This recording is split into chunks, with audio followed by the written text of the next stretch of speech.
Well, here we are at the Tottenham Court Road end of Oxford Street on a cold, grey January day in 2015, on our way to the rock mecca that is Demise Street. As I turn to my left here, this is the old entrance to Tottenham Court Road tube station, which you can see has been closed and has been here for decades, seeing out world wars and anything else that happened at that time in London.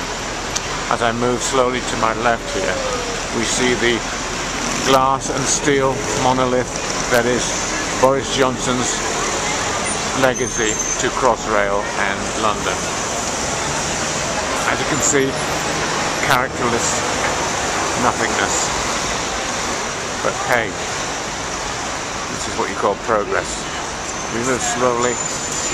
As you can see, a new refurbished centre point tower. Another load of nonsense. But there you go.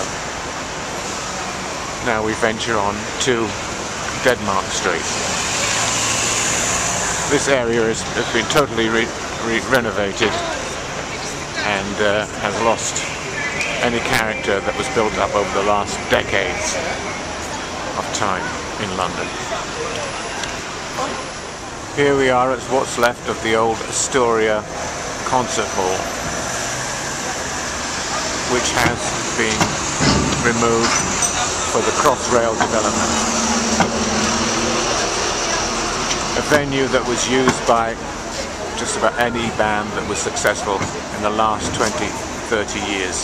They all play. Here we are at Demise Street, the famous rock and roll mecca of the last 40 years or more.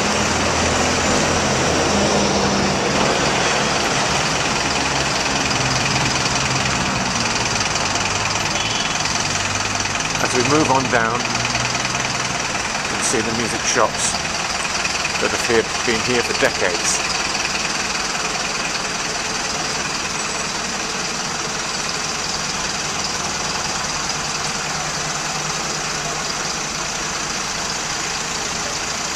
Across the road here, we see Tin Pan Alley Club, the Tin Pan Alley Club, where the Rolling Stones and all the famous bands of the 60s performed.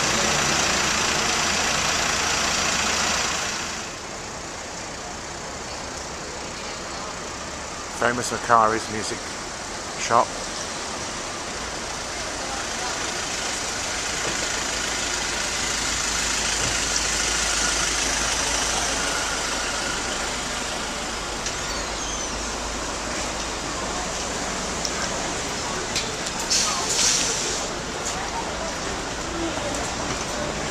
Orange music,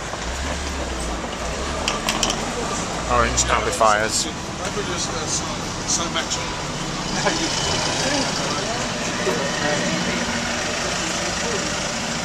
The mecca for music, rock, of the last 40 years.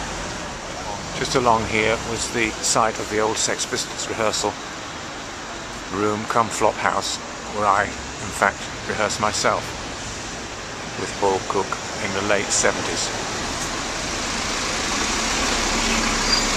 All now gone.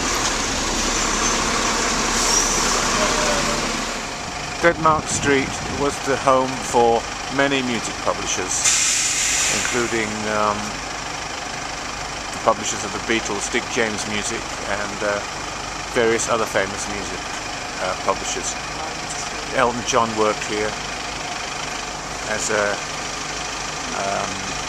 music publishers, Gopher, and in the late 60s.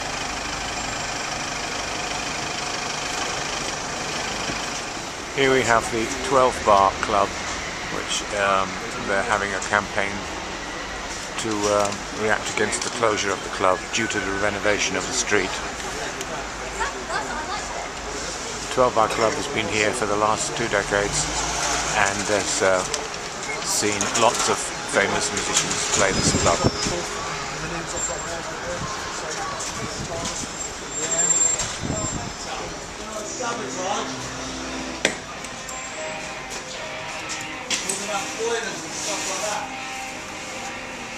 As you can see, the influence of the electric guitar still continues today.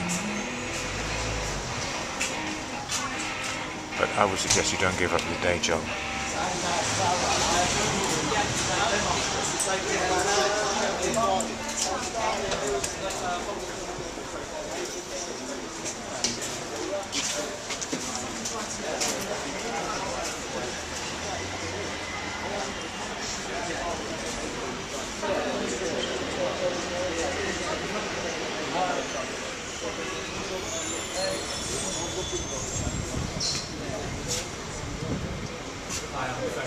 The place is awash with guitars.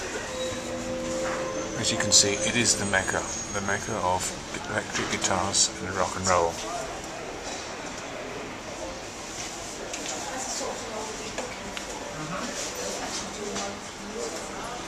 Sadly, I suppose anybody under the age of 50 will not know about Deadmark Street, or know very little of it. But it is a mecca, a historical area. All the famous musicians and their roadies would gravitate to this area to buy all their various merchandise and equipment for their guitars, amplifiers, etc. It was the mecca, the mecca. Just anybody who was famous would have been along this street, including Jimi Hendrix, The Who, Pete Townsend from The Who, all visiting American famous musicians, stars in the heyday of the 60s, 70s. Deadmark was first put on the musical map of London at the beginning of the 20th century as a music publishers. The first music publisher was established here at the turn of the 20th century.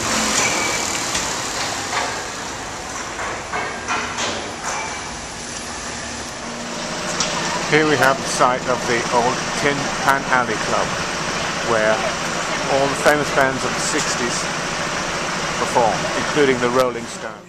Doesn't. The deer projects could not have been watered. Now a restaurant.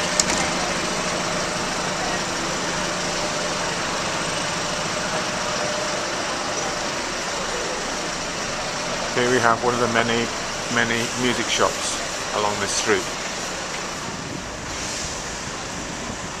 What I would like to say in defense of Deadmark Street is that at this point in time, rock and roll as a cultural and revolutionary force is now spent. So I suppose that the regeneration of this street is probably timely. But having said that, I would get down here and check out this historical place before it just evolves into another faceless shopping mall of Starbucks, Cafe Nero and various all and sundry shops that you can see on any high street of any city in Britain today. R.I.P. Deadmark Street. Mecca for the rock and roll fraternity for the last 40 years or more.